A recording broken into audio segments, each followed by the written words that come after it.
في الفيديو ده هحكي لك اهم اسرار للشهرة ما يعرفهاش بس غير المشاهير، وكمان هحكي لك قصتي اللي وصلت فيها ل 30 مليون مشاهدة على يوتيوب واكتر من 20 مليون مشاهدة على بقية السوشيال ميديا. فكمل وانا اقسم لك بالله انك مش هتندم انك دخلت الفيديو ده، وانا واثق من كلامي.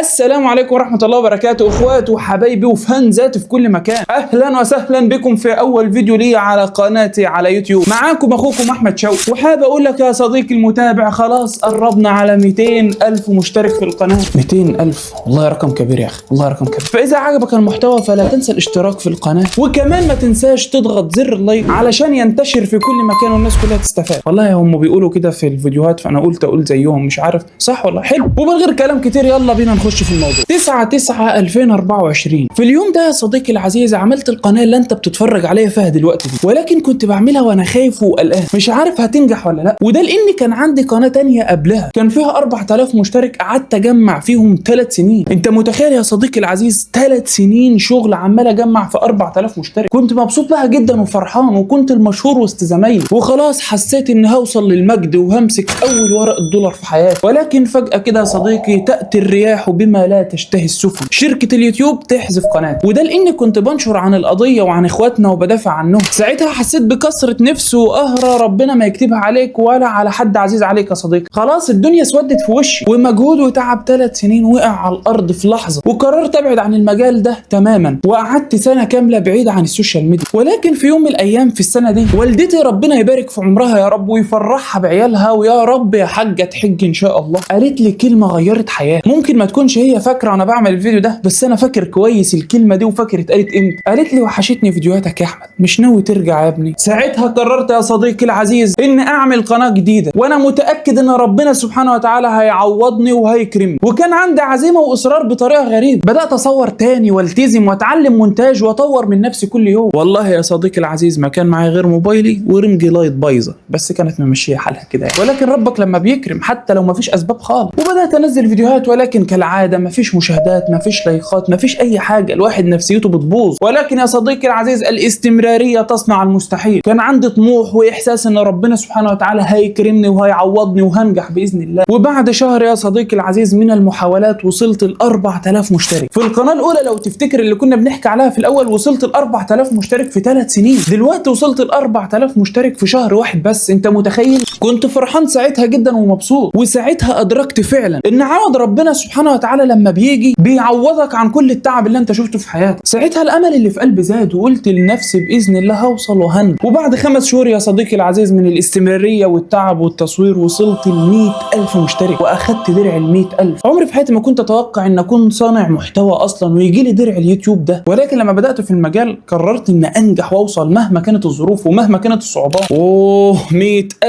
100,000 مشترك. انت متخيل يا صديقي العزيز ان في 100,000 واحد بيحبوك وبيثقوا في كلامك؟ 100,000 واحد اشتركوا في قناتك يا صديقي العزيز. ما تشترك يا عم انت كمان، انت مستني ايه؟ قاعد احمس فيك واقول لك 100,000 ما تشترك يا جدع، اصلا اديك كف.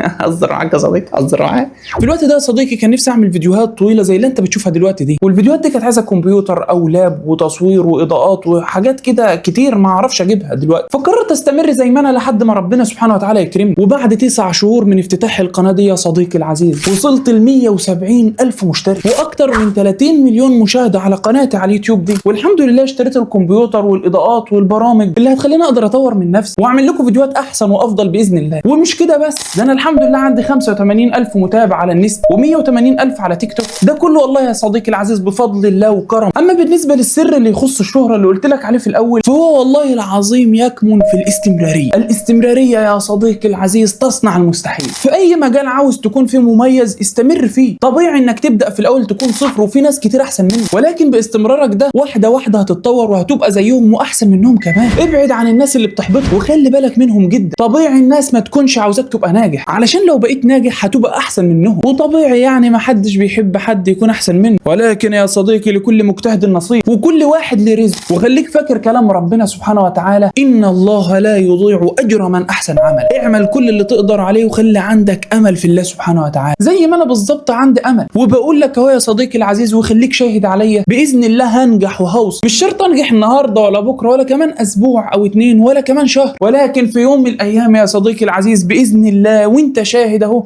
هنجح باذن الله. ممكن تكون الفيديو اللي انت بتشوفه دلوقتي ده ما يجيبش غير 10 لايك مثلا ولا 20 لايك، ولكن انا هسيبه علشان بعد كده برجع له واقول ده اول فيديو صورته بالطريقه دي ودي كانت بدايتي. انا عامل الفيديو ده يا صديقي العزيز والله العظيم يمكن قصتي تغير فيك حاجه وتستفاد منها، يمكن تستفاد من حد كان عنده قناه صغيره كانت كل حياته واتمسح وفقد الامل خالص ان هو يرجع للموضوع ده، ولما رجع ربنا سبحانه وتعالى كرمه بقناه اكبر بكتير قوي وبحاجات ما كانش يتخيلها. ممكن حاجه زي دي تخليك انت شخصيا تقرر تبدا او تقرر تغير من نفسك. انا مش طالع اقول لك ان انا عملت المستحيل ولا حاجه، بس انا طالع اقول لك انا شاب بحلم وعاوز اوصل وباذن الله هوصل. فيا رب يا صديقي العزيز تكون استفدت مني حاجه في الفيديو ده، ولو ما استفدتش حاجه يا صديقي العزيز فكفايه انك شفتني يعني رايك في النضاره. وكده نكون وصلنا لاخر الفيديو يا صديقي العزيز. يهمني طبعا تقول لي رايك في الكومنتات تحت علشان اعرف عيوبي واقدر اطورها واقدر اقدم لك حاجه تفرحك وتبسطك وتفيدك، وباذن الله دي البدايه واللي جايه احسن.